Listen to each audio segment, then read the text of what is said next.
Hello everyone. इस video में मैं डिस्कस करूंगा फाइनल सीए के लिए एप्लीकेबल जो है एएफएम सब्जेक्ट से नॉर्मल कर्व के कुछ प्रॉपर्टीज। अच्छा, ये जो क्वेश्चन है ये हेल्प करेगा हमें डेरिवेटिव्स के इस क्वेश्चन को और समझने में और लॉजिकल समझने में। एज सच एग्जाम पॉइंट से बहुत इंपॉर्टेंट वीडियो नहीं है, पर अगर किसी को जेड टेबल या जेड स्कोर या फिर हमें नॉर्मल डिस्ट्रीब्यूशन कर्व समझना है तो ये कॉन्सेप्ट उसे हेल्प करेगा। चलो स्टार्ट करता हूँ। सी, नॉर्मल डिस्ट्रीब्यूशन कर्व जो होता है, नॉर्मल कर्व का शेप कुछ इस तरीके से होता है। ये कर्व सिमेट्रिक होता है। सिमेट्रिक मतलब बीच में अगर मैं इसे बीच से अगर मैं इसे ओवरलैप बेंड करूं तो वो एग्जैक्टली ओवरलैप करेगा। यही सिमेट्रिक होता है। मतलब अगर जो टोटल वन है तो ये हाफ 0.5 होगा और ये हाफ 0.5 होगा। अच्छा, इसका जो कर्व का शेप है वो क्या बताता है? This basically shows that most of the people centre में लाई होते हैं। फॉर एग्जाम्पल अगर मैं बताऊं, सपोज लोगों के हाइट 3.5 से लेके अंदाजन 6.5 तक होगी, लेकिन ज्यादा करके लोगों की हाइट होगी अराउंड 5.7। मतलब 3.5 पे कम हाइट होगा, 4 पे थोड़ा ज्यादा, 4.5 पे और ज्यादा, 5 पे ज्यादा, 5.7 पे और ज्यादा, और फिर वो 5.7 से क्रॉस होगा तो वो कम होना स्टार्ट होगा। तो कुछ इस तरीके से शेप होता है विच शोज कि most of the people will lie in the centre. मतलब जहां पे लोगों की हाइट होगी 5.4 से लेके से 5.10 तक, तो ज्यादा करके लोग इस सेंटर में होंगे। तो दिस शोज, ये होता है हमारा नॉर्मल डिस्ट्रीब्यूशन कर्व। फाइन। आई होप ये कर्व का मतलब समझ गया है। और इसीलिए ये होता है इस तरीके से, जहां पे सेंटर में ये ज्यादा होता है और साइड में कम होता है, which shows that extreme cases के पॉसिबिलिटीज कम है। अगर मैं कंपनी के रिटर्न के एंगल से बात करूंगा तो उसी तरीके से मोस्ट ऑफ द कंपनीज से हमारे 10-12% रिटर्न देंगे ऑन एन एवरेज, और काफी कम कंपनीज होंगे जो बहुत ज्यादा, ये बहुत ज्यादा होगा या बहुत कम होगा। और इसको टेल पोर्शन बोला जाता है, टेल पोर्शन।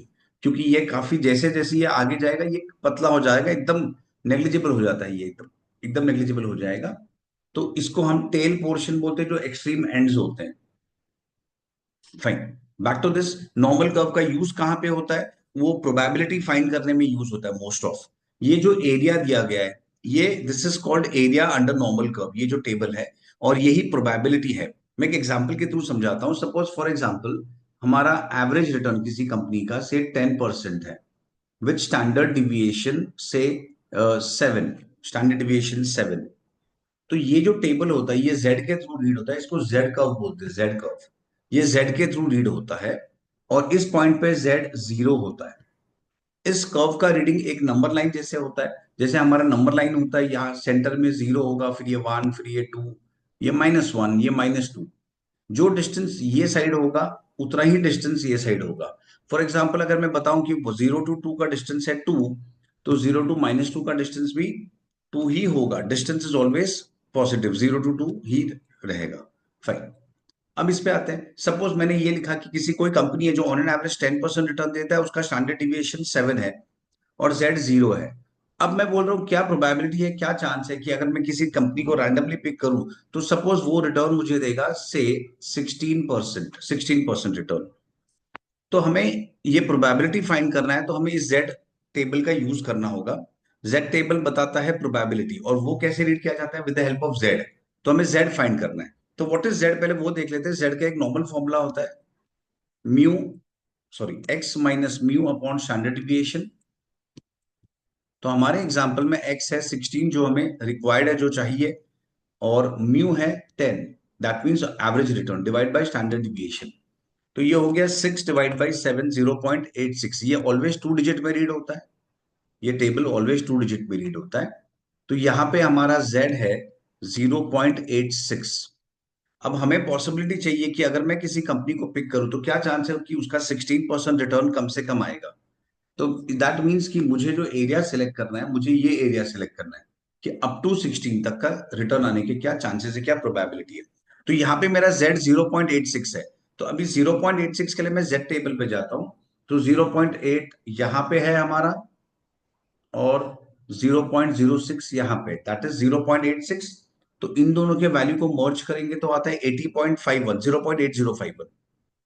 इसका मतलब होता है कि ये जो पूरा एरिया हमने शेड किया है, इसका प्रोबेबिलिटी है 8051, विच मीन्स कि इसका प्रोबेबिलिटी है 0.8051 -1। हम माइनस, हाँ हम -1 क्यों कर रहे हैं?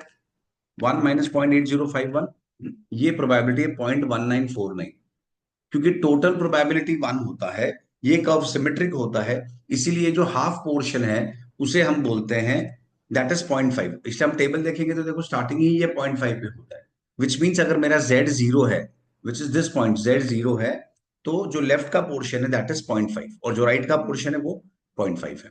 तो 0.8051 का मतलब होता है कि अगर मैं किसी कंपनी को सिलेक्ट करूं जिसका मीन रिटर्न 10 है, स्टैंडर्ड डिविएशन 7% है, तो उसमें 80.51% चांसेस है कि वो मुझे अप टू 16% रिटर्न देगा, और 0.1949 चांसेस है कि मुझे वो 16% से ज्यादा रिटर्न देगा। अब हम जरा टेल वाला पोर्शन समझ लेते हैं एक बार। यहाँ पे जो जिस तरह जैसे जब ये सब में देखोगे, 1 सेकेंड, या हम यहाँ पे ये जो क्वेश्चन है डेरिवेटिव्स का, क्वेश्चन नंबर 25 है प्रैक्टिकल क्वेश्चन का। तो उसमें, उस क्वेश्चन में हमें जो टेल पोर्शन लिखा गया, टेल पोर्शन क्या होता है मैंने ऑलरेडी बता दिया है। तो ये है एरिया ऑफ द लेफ्ट और राइट ऑफ वन टेल। अभी इसका मतलब क्या होता है एरिया टू द लेफ्ट और right of one tail? Suppose, suppose ये मेरा कर्व है, ये मेरा कर्व है, और से यहाँ पे देखो, यहाँ पे z 0 होता है, और सपोज सपोज यहाँ पे से z है 2.5, z है 2.5, तो इसका जो एरिया होगा to the right of the tail, और अगर मैं यहाँ पे z लेता हूं -2.5, तो ये जो एरिया होगा, area to the left tail and area to the right tail, इसको लेफ्ट टेल बोलते हैं और इसको राइट टेल बोलते हैं। तो ये दोनों एरिया सेम होगा, नंबर लाइन का ही कॉन्सेप्ट है जो मैंने समझाया। क्योंकि ये सिमेट्रिक कर्व होता है इसलिए area to the left of tail and right of tail हमेशा सेम होता है, और यही हमारे डेरिवेटिव्स के क्वेश्चन में दिया गया है। एरिया, अच्छा टोटल एरिया मैंने क्या बताया? टोटल एरिया होता है 1, क्योंकि total probability is 1, total probability is 1, इसलिए ये टोटल 1 होता है। अब यह हम देखेंगे यहाँ पे क्या लिखा गया है। ये z वैल्यूज है, ये जो है वो z वैल्यूज है। सपोज अगर मैं यहाँ पे एक नॉर्मल डिस्ट्रीब्यूशन कर्व बनाता हूं, और यहाँ पे मेरा z है 0.25, तो ये जो दिया है एरिया, ये क्या दिया है? This is area to the left और राइट, मतलब अगर मैं राइट टेल देखूं तो ये एरिया है 0.4013। ओके, इसे वन टेल बोलते हैं, और अगर टू टेल दिया होता तो इन्होंने डबल कर दिया होता 0.8026। मतलब अगर क्वेश्चन में लिखा होता कि z 0.25 and two tail area है 0.80, which means one tail area होगा उसका हाफ, 0.40। अब जस्ट मैं खाली ये समझा देता हूं ये क्या है, number of standard deviation from mean. इसका मतलब क्या होता है number of standard deviation from mean? Suppose, suppose मेरा ये z कर्व, ये नॉर्मल कर्व है, यहाँ पे z 0 है, और से म्यू रिटर्न है, एवरेज रिटर्न 10%, और मुझे सपोज 16% का निकालना है रिटर्न, कि क्या चांसेस है कि रिटर्न अप टू 16 होगा या 16 से ज्यादा होगा। और सपोज स्टैंडर्ड डिविएशन है से 3। तो अभी अगर मैं z कैलकुलेट करूं तो z का formula x minus mu upon standard deviation, तो ये 2 आता है। दैट मीन्स इस पॉइंट पे z है 2, और वो 2 कैसे आया अगर हम देखेंगे, तो देखो मेरा स्टैंडर्ड डिविएशन 3 है, स्टैंडर्ड डिविएशन 3 है, और ये टोटल गैप जो है वो 6 है। तो ये 3 का गैप है और ये 3 का गैप है, तो टोटल 6 का गैप है, विच मीन्स इसने दो स्टैंडर्ड डिविएशन कवर किया है ना, ये 1 स्टैंडर्ड डिविएशन और ये 2 स्टैंडर्ड डिविएशन, दो स्टैंडर्ड डिविएशन कवर किया है। और ये इस टेबल में यही लिखा गया है number of standard deviation from z। तो कितना स्टैंडर्ड डिविएशन कवर हो रहा है, मतलब उन्होंने सिंपल फॉर्मूला अप्लाई किया है, basically x minus mu upon standard deviation. I hope ये one tail two tail area सबको समझ गया होगा। ओके, स्टिल मैं रिपीट कर रहा हूँ, एग्जाम पॉइंट से इतना रेलेवेंट नहीं है, पर just to understand z table ये क्या होता है, मैंने ये वीडियो बनाया है। ओके, चलो fine, I stop over here. चलो बाय।